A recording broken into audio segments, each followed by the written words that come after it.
Hey, today's topic is going to be about the duality of strength and weakness.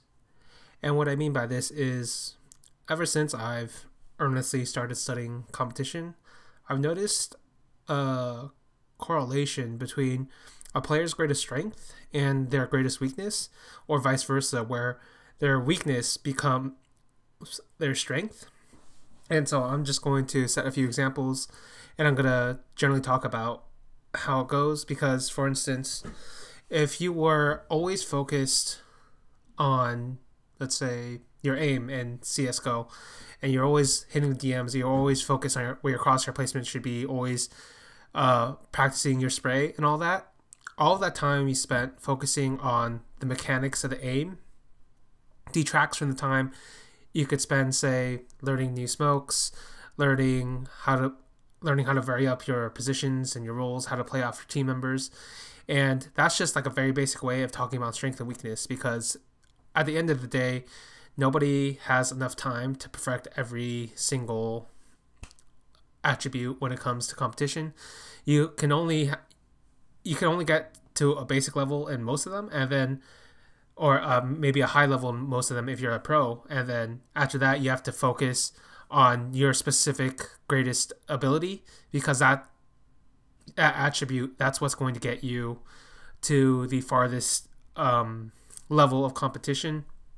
It's something I read and something I agree with from Daigo Umehara's book, The Will to Keep Winning, where he says something along the lines of, it usually takes a pro, in order to become a pro, that is, it takes 2 to 3 years of mastering the basics before you try to develop your style. Because if you try to develop your style before then, your inherent weaknesses of that style are going to come to bite you in the ass, so to speak, and the basics will, at least on some level, cover it so you understand why it is you're getting stopped over and over again. And so I'm going to name a few examples. From StarCraft 2, I'll name 2 examples. The first one is the obvious one, MVP. And MVP, this is, in my opinion, the greatest player of all time in StarCraft 2, still is. And one of the reasons I have him picked as my greatest of all time player for StarCraft 2 is, in going into 2012, he had suffered injuries that were unhealable. Basically, he had pinched nerves, so he couldn't feel the keyboard, he couldn't feel the mouse, and he did feel actual pain when he was practicing and he was playing. And so when this happened, he realized, I can no longer put in the Korean hours. And the Korean hours are like 8 to 12 hours a day, every day, 7 days a week, entire year, right? 365 days a year. So that's kind of the Korean work hours. But if you're suffering from that much pain, it's already actually implausible anyway to begin with, but it's even more implausible if you're going through those kinds of injuries. So he looked at himself and he looked at what he could do to get around this, because he still had the drive to win. He still wanted to make money so he could support his family, who had supported him in his choice to go pro. So he looked at what he had, and there was only 3 weapons he really had.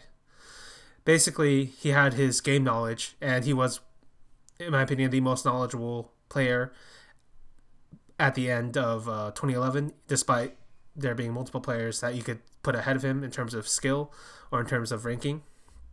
He had an uncanny will, and this is something you only see briefly in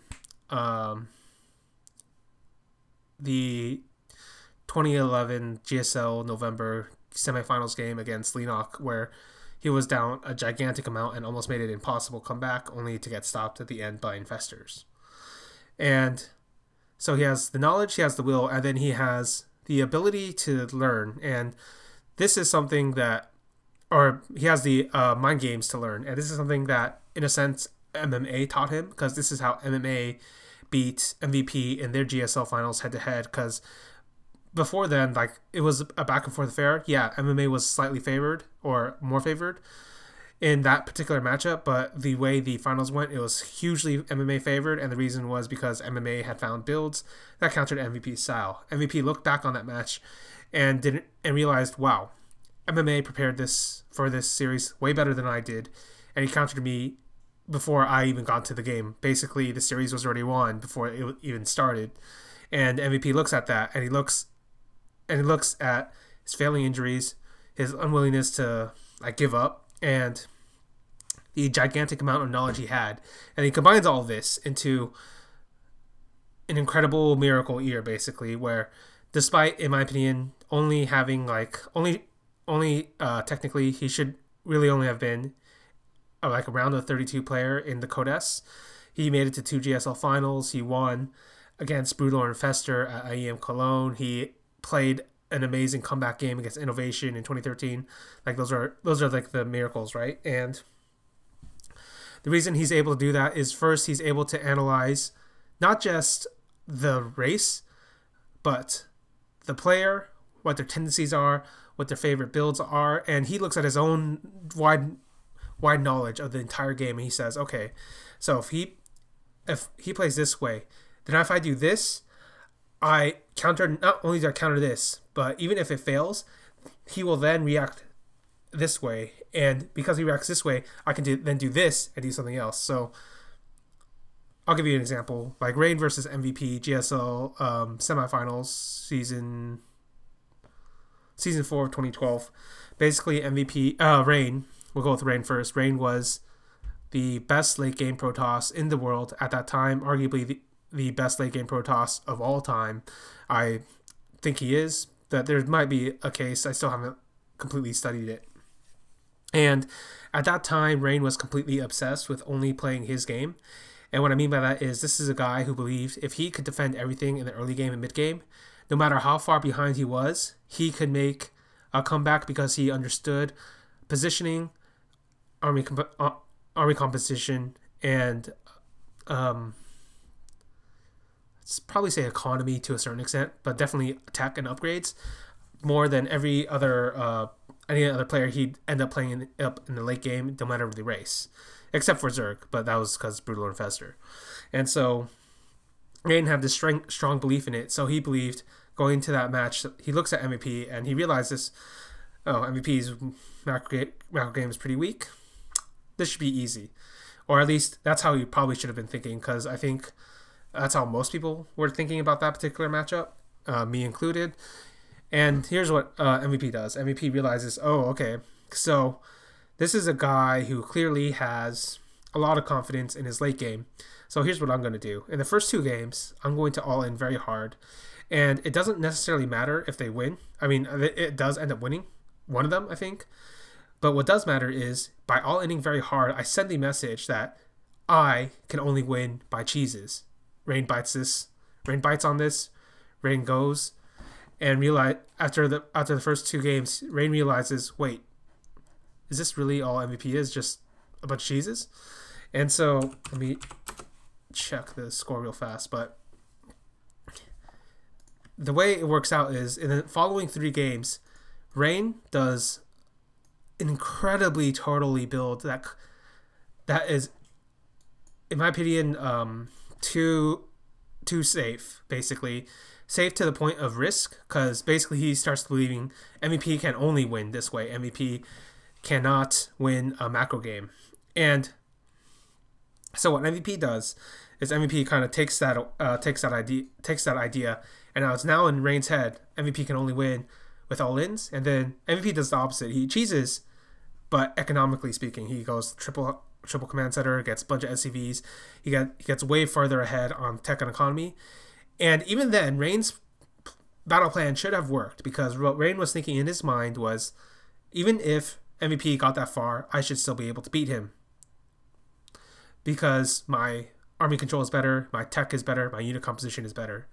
All fair things, except MVP then pulls out a trick out of the hat that nobody had realized you could do, was if you just pull all your SCVs and then your army, and then you attack, which is like the SCV pool that basically every Terran used in 2013 against Protoss, then you had a much higher chance of victory against a Protoss player. And if you were going to go all in like that, and because MVP had already set in Rain's mind that MVP could only win through cheese, MVP was already super ahead, and in the economy, and that economy translated to a much faster supply lead.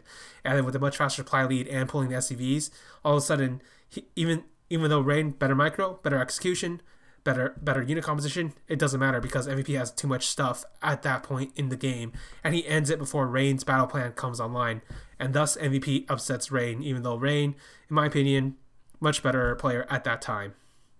And so MVP, in his weakness, it becomes a strength because he's so focused on trying to find a way to win.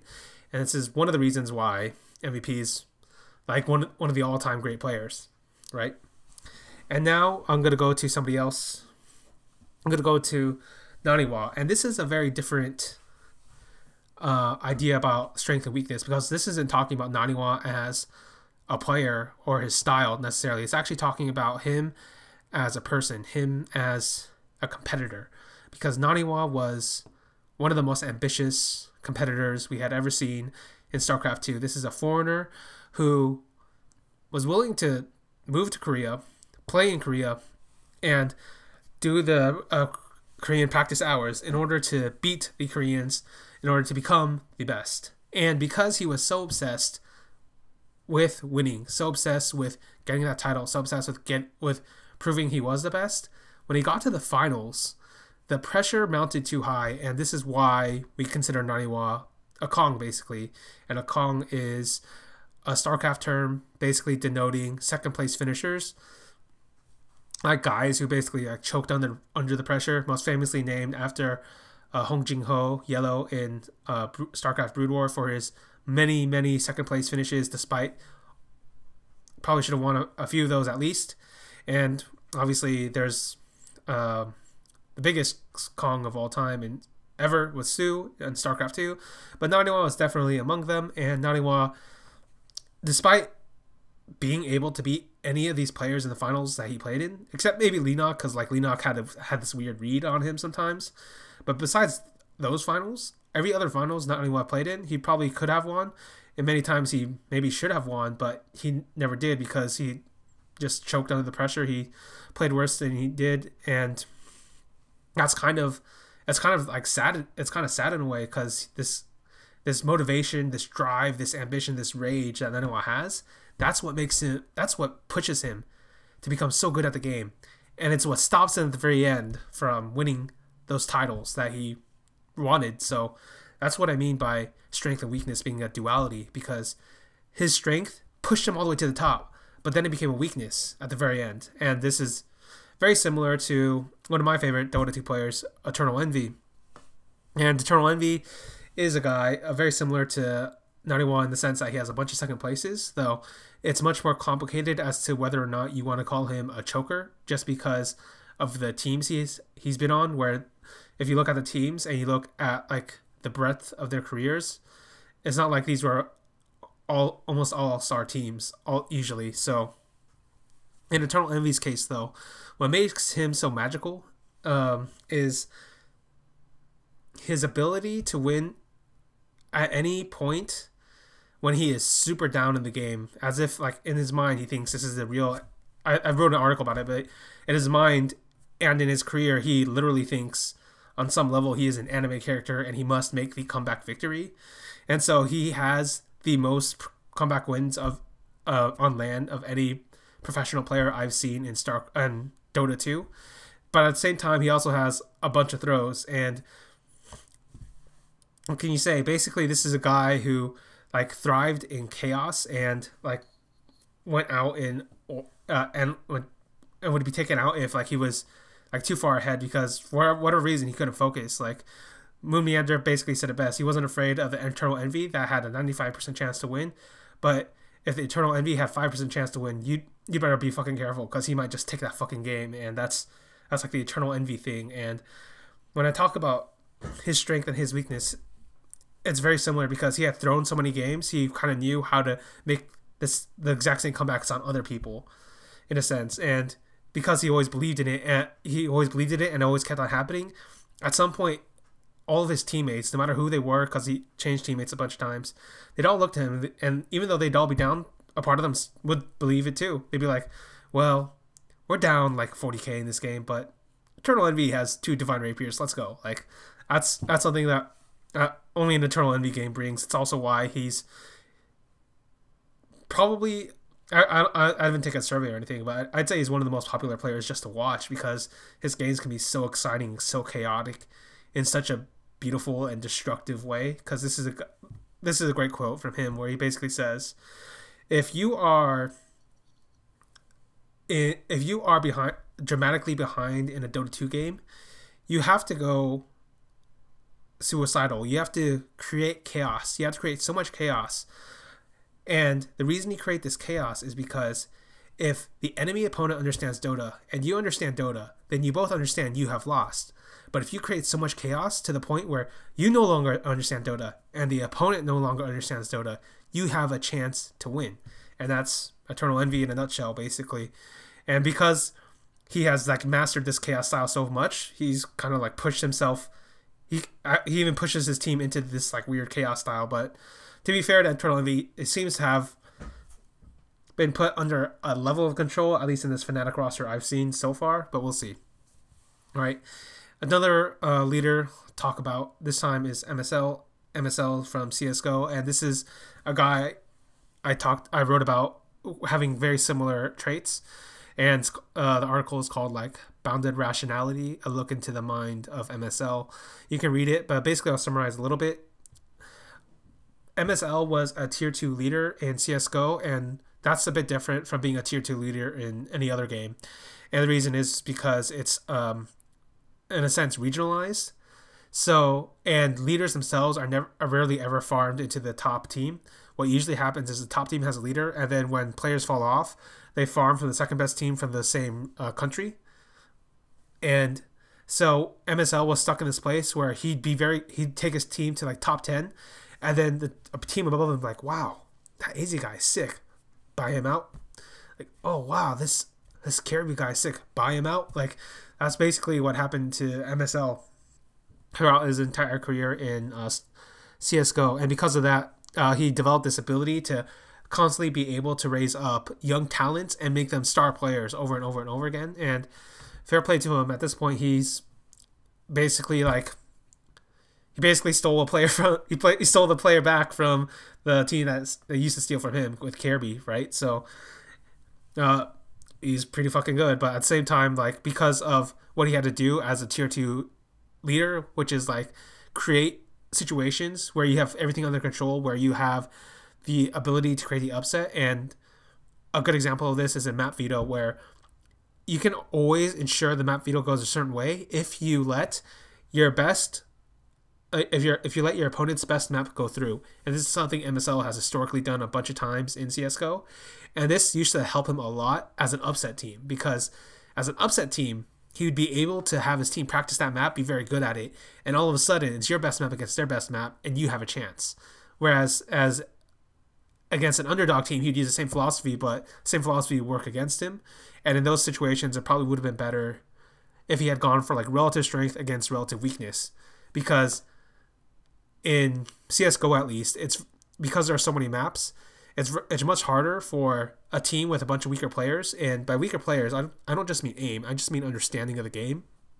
It's much harder for these players to have a wide map pool. So if you abuse their if you abuse their map pool with your better players, your better teamwork and structure and all of that, you probably have a better chance by hitting them in different areas of the map pool. And that's something MSL has never done, because for him, his success has always come from controlling the plan, letting the team's best maps go through, and then beating them there. And that's kind of why he's been stuck in this weird cul-de-sac, at least strategically. There's a bunch of other reasons why North has problems, but that's one of them. And now the other player we want to talk about in CSGO, similar to MVP, is Fur. And this is a story everybody knows about now, but we didn't know back then. Fur was losing hearing in one of his ears, and so he had to create this super aggressive style where it was based on the fact that, you know what, I need to get my kills before sound matters in the game. And that's kind of how his style evolved through CSGO, and he became one of the best players in the world. And there was like a crazy ECS finals where he was bleeding from his ear, but he couldn't tell his team. and the reason he couldn't tell his team because he was afraid of being cut. So that's definitely an example of strength from weakness, because if he didn't have a hearing problem, we'd probably see a completely different type of player from Fur. But Fur is just such a god that he forced that weakness to become an incredible strength, and he's one of the most feared players in the world still.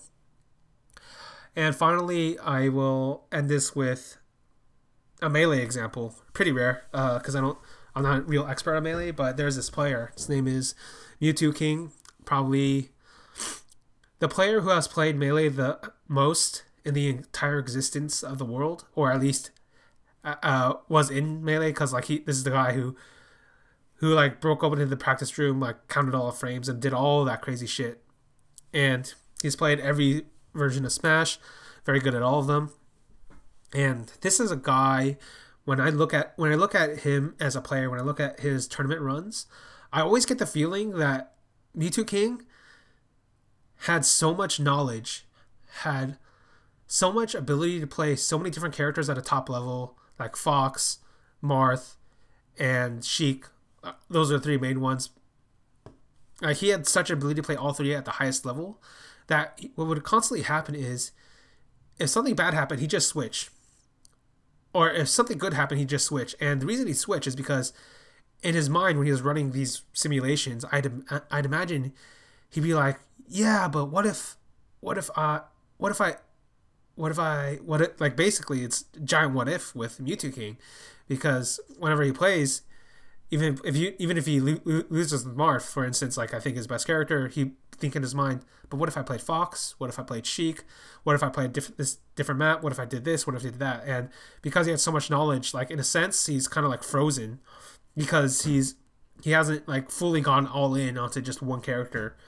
And so that's why that's in my opinion one of the things that stops him. The other thing is like his mentality is kind of weird. It's like different from anybody else I've ever seen. It's hard to explain, but that's definitely like an example of like, because his strength as a player, Mewtwo King, is that he knows so much about Melee in terms of just the raw data, but also in terms of like the mental mind read games, that it kind of makes him frozen. It kind of makes him hesitate, it kind of makes him freeze, or kind of makes him regret and get into his own head. And even though like people talk about him as if he's a computer, he's probably like, I'd say like his greatest weakness is the fact that he's so human. Like like emotionally, he's just so human. Like he can't like get rid of that, and that's why he's not as he doesn't have as many titles as I think he probably should, given his overall skill. All right, that does it for this one. I'll see you guys later.